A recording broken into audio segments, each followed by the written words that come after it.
Ethan Miller lived in a small town in Ohio where the sidewalks cracked from old winters and the high school football field lights could be seen from almost anywhere. He was 16, tall but still awkward in his own body, with hands that never seemed to know what to do when he was nervous.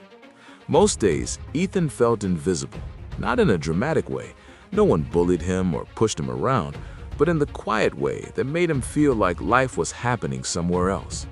His dad worked night shifts at a warehouse, and his mom balanced two part-time jobs. Money was always tight. Ethan learned early not to ask for much. When his shoes wore thin, he taped the soles.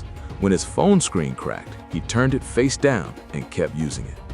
What he did ask for, over and over again, was permission to quit. Quit the cross-country team when he finished last. Quit the math club when numbers blurred together. Quit the part-time job at the grocery store when his feet hurt and customers snapped at him. Every time, his parents listened quietly, then said the same thing. You can quit tomorrow, just don't quit today. Ethan hated that answer. It felt like a trick. Tomorrow always came, and somehow he never quit.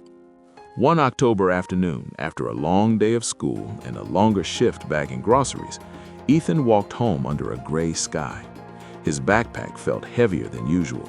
He had failed another physics quiz. His coach had told him he needed to want it more.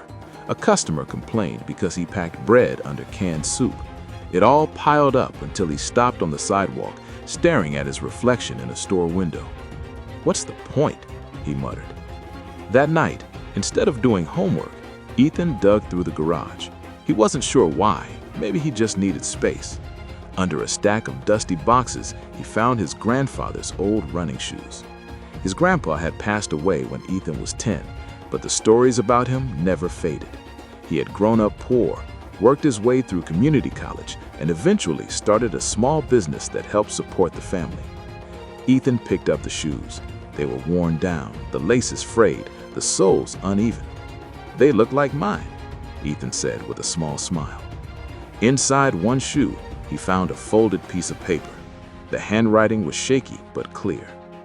Hard work doesn't make life easy. It makes you strong enough to handle life.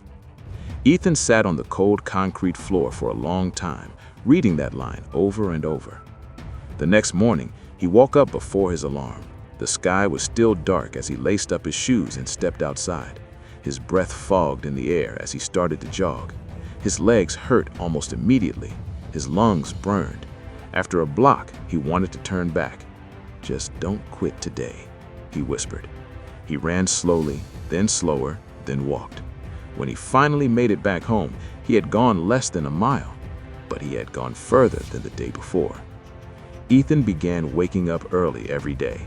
Some mornings were good, most weren't, but each run became a promise he kept to himself.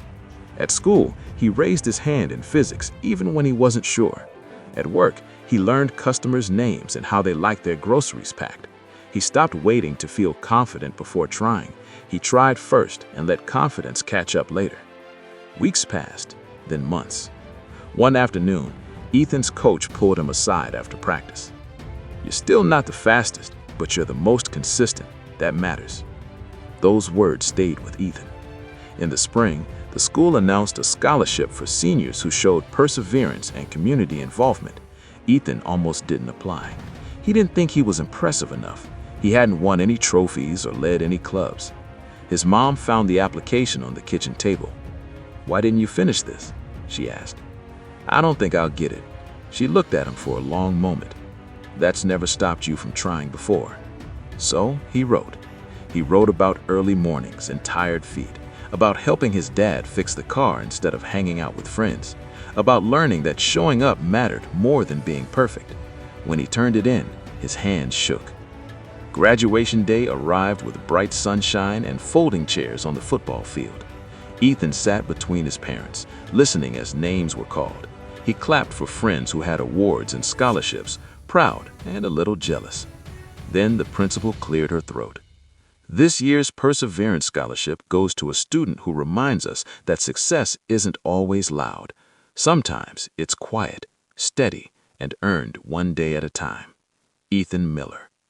For a second, Ethan didn't move. His dad nudged him. The world blurred as he walked across the field. When he shook the principal's hand, he thought about the long walks home, the early mornings, the note in the old shoe. Later that night, Ethan stood in his room holding the scholarship letter. College still scared him. The future was still uncertain. Life hadn't suddenly become easy. But he felt something new: trust in himself. Ethan taped his grandfather's note above his desk. Every time things got hard, he read it, not as a promise that he would never fail, but as a reminder that he didn't have to quit today.